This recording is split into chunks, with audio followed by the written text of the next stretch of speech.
American Catholic History is brought to you by the StarQuest Production Network and is made possible by our many generous patrons. If you'd like to support the podcast, please visit sqpn.com/give.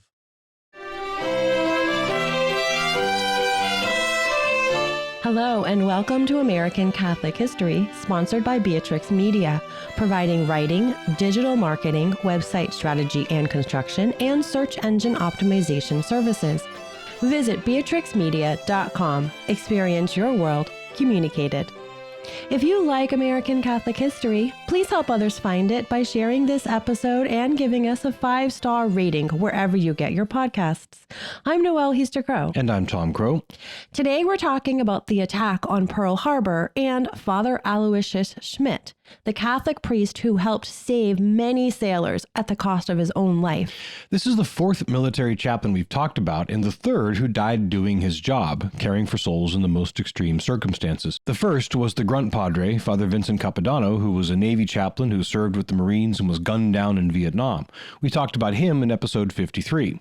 The second was Father Emil Capon, an Army chaplain who was taken prisoner of war in Korea and died in the POW camp as a result of his extreme efforts to protect and serve his men. We told his story in episode 99. We also talked about Father Francis Duffy, who served with distinction in World War I, but he made it home. His story was episode 121. Today's story is a bit shorter than all three of those because today's main character died younger than they did, and he lived a pretty straightforward, solid, but uneventful kind of life before his spectacular final act. And we should note that this week's episode is in tandem with a 2-part episode of Jimmy Akin's Mysterious World, our sister podcast on the StarQuest network. Both of our shows are doing special Pearl Harbor-themed episodes this week in honor of the 80th anniversary of the attack back in 1941. As we said, we are talking about Father Aloysius Schmitt, and Jimmy is exploring whether there was a conspiracy to get America into the war through the surprise Japanese attack. Also, if you listen to Jimmy's 2-parter, you'll hear us lend our voices to his show. We provided readings of excerpts and transcripts from source materials. You can find Jimmy Akin's Mysterious World in all of the usual podcast places, as well as at sqpn.com/mysterious. So on with our episode and the simple but heroic story of Father Aloysius Schmitt. Aloysius Schmitt was born on December 4th, 1909 in the town of St. Lucas, Iowa. He was the youngest of 10 children born to Henry and Marianna Schmitt. The family was Catholic, and that's about all we know about his childhood. He attended Columbia College in Dubuque, Iowa, what is now known as Loras College. Then he entered formation for the priesthood and was sent to Rome. He studied at the North American College and was ordained for the Diocese of Dubuque on December 8, 1935. He served at a couple of parishes in the diocese for the next 4 years before requesting permission to become a Navy chaplain in 1939. Odd for a boy from Iowa farm country to choose the Navy rather than the Army, but hey, I'm from industrial Ohio and I felt the call to the Navy chaplaincy also. Yeah, maybe it's because both of you are from the interior of the country and you wanted to see the world aboard a ship rather than staying on the ground even more. It could be. I mean, I'm from Massachusetts and I totally understand the call of the sea. Yeah, it could be. I feel very landlocked here in Ohio. That's good for you. So Father Schmitt went to Navy chaplain school, which was at the College of William and Mary at the time. He was made a Lieutenant JG and appointed as a chaplain on June 28, 1939. His first assignment was at Quantico Marine Barracks, which is along the Potomac River in Virginia, a little ways south of Washington, D.C. In early 1940, he spent 7 weeks aboard the USS Yorktown, one of our aircraft carriers at the time, and in March of that year, he was assigned to the battleship USS Oklahoma.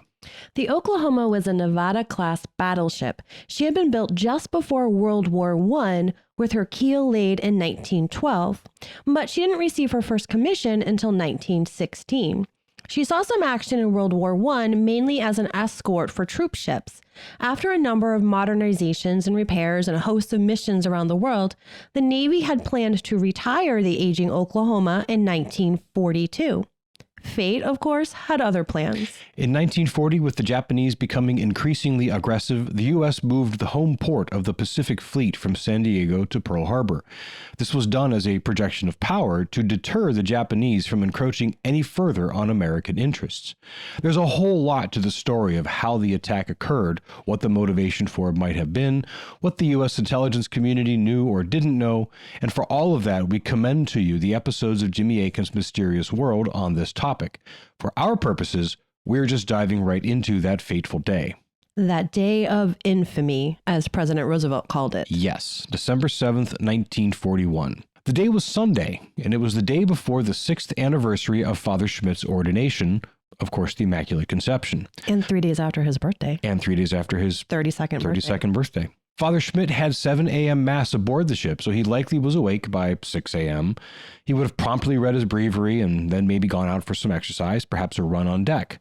He wouldn't have had breakfast before Mass, but likely heard some confessions. He would have vested in 5 or 10 minutes prior to the beginning of Mass, and with his servers stepped out for Introibo Auditare Dei at 7 a.m. sharp. It was the second Sunday of Advent, so his sermon likely would have been on hope in Christ and preparing our souls for the coming of the Christ child. Mass likely would have been about 45 minutes, so he would have been just finishing up taking off his vestments and preparing himself for whatever was next in his day, perhaps another Mass, when the ship was struck by 2 torpedoes just seconds apart. Being deep within the ship's belly at the time, Father and the men with him likely would have been stunned momentarily by the shock and probably knocked off their feet. The noise of the impact and explosion would have been disorienting. But then the training kicks in. For the men, since they had no idea of the severity of the damage, the trained reaction was to man battle stations. Only enemy action could have caused what had happened. For Father Schmitt, his trained reaction was to seek those who needed his aid, helping rescue anyone injured and seeing to the salvation of anyone dying. The first 2 torpedoes badly damaged the ship, but they did not breach the hull. The Oklahoma was crippled, but she was still afloat. Just a few minutes later, however, 3 more torpedoes would strike her, with the third striking very near where the first 2 had hit. This third one ruptured the hull, causing the Oklahoma to begin taking on water and listing to port. At this point, all were scrambling to abandon ship. Father Schmitt and a group of 12 sailors made it into a chamber with a small porthole. Father helped to push the men out one by one through the porthole, and then he began to go through himself. But then he heard more men in the chamber beneath him. He ordered the men who were pulling him through to push him back in so he could help those other men to escape. He and they all knew that this likely meant he would not get out alive. But back in he went and helped more men escape the doomed ship. Within minutes, the Oklahoma had capsized. Only her masts striking the sea bed stopped her rolling entirely upside down. Father Schmitt was among the 429 men who died on the Oklahoma that day. He was the first chaplain of any denomination to die in World War II. The Oklahoma remained capsized for 2 more years as the U.S. ramped up its war machine and went to war in both Europe and the Pacific. In 1942, the Navy determined that the Oklahoma was salvageable, and also that she had to be moved because she was partially blocking the main navigation channel in and out of Pearl Harbor. So in 1943, she was refloated and rolled over. Navy crews went into the ship for the macabre duty of removing all human remains that could be found.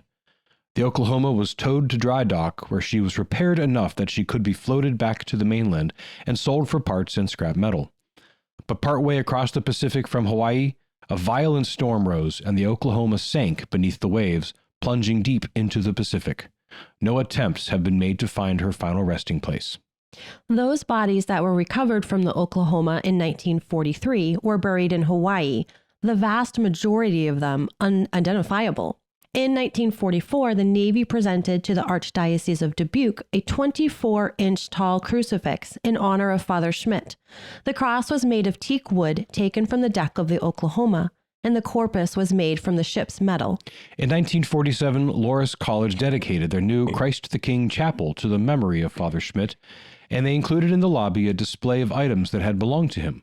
Present at the dedication were both Cardinal Samuel Stritch of Chicago and Admiral Chester Nimitz, commander of the Pacific Fleet during World War II. But the story of Father Schmitt wasn't over. Modern technology has made many things possible that were not previously possible. In 2015, the Navy began using DNA identification techniques to positively identify as many remains as possible. In 2016, using DNA from a relative of Father Schmitt, the Navy was able to identify his remains and return him to his home in St. Louis, Iowa. On October 5, 2016, he was received home where a memorial mass was offered at his home parish of St. Luke. 3 days later, his funeral mass was offered at Christ the King Chapel at Loras College. A concelebrating priest at that mass was actually a friend of mine, Father Daniel Mode. Father Mode is a priest of Arlington, a Navy chaplain, and author of the book The Grunt Padre, which is a biography of Father Vince Capodanno, whom we mentioned before. Well, before that funeral mass began, Father Mode noted that among the items in the display case in the lobby was Father Schmitt's chalice, the same chalice he'd used at that 7 a.m. Mass on December 7th, 1941. Father Mode asked if they could use it for this Mass, so they did. So fitting. And what a tremendous memorial to a priest who gave his life so others may live. I know, the symbolism is just so rich. Yeah. Father Schmitt's remains were returned to St. Lucas, where he was buried in St. Luke's Cemetery. For his service, he was awarded the Navy and Marine Corps Medal, the Asiatic and Pacific Campaign Medal, and the Purple Heart. But perhaps the greatest honor is the testimony of his family, friends, and those whom he helped to live that day, all of whom remembered him fondly. Bob Burns, who was among those sailors Father Schmitt helped save, said of him, "He was one of the finest men I had ever known. It was an honor knowing him."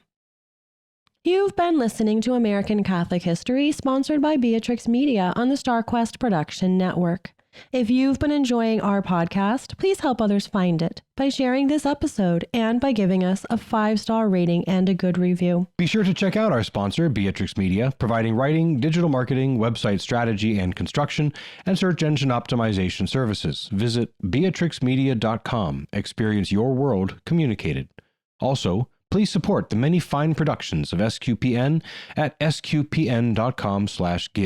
To learn more about Pearl Harbor and Father Aloysius Schmitt, to find previous episodes, or to learn about our upcoming pilgrimages to important and unforgettable Catholic holy sites, like Washington, D.C. and Maryland, close to Quantico Marine Base, please visit AmericanCatholicHistory.org.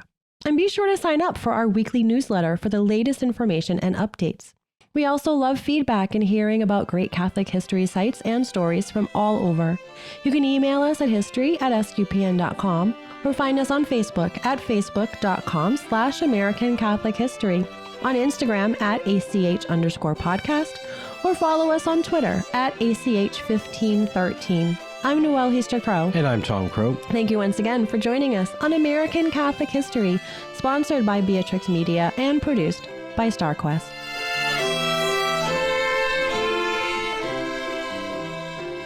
Hi everyone, this is Dom Bettinelli, CEO of StarQuest, with a special message as we approach the Christmas season. This past year, the StarQuest network has continued to expand our mission of exploring the intersection of faith and pop culture through our many entertaining and informative programs. Now we need your generous financial support to reach new audiences with more of the life-changing and uplifting programming we've been creating for more than a decade. That's why it's very important that we hear from you this Advent and Christmas, the time when nonprofits receive most of their support for the year. If you are already a supporter of StarQuest, we thank you and ask you to prayerfully consider increasing your support at this time. If you're not yet a supporter, please become one now. Every gift counts. Could you give $15 or even just $10 per month? Whatever level of support you can offer, please show your support for SQPN this Christmas. And remember that your gifts may be tax deductible. Just go to sqpn.com/give. That's sqpn.com/give. May God bless you this Advent, and may you have a blessed Christmas season.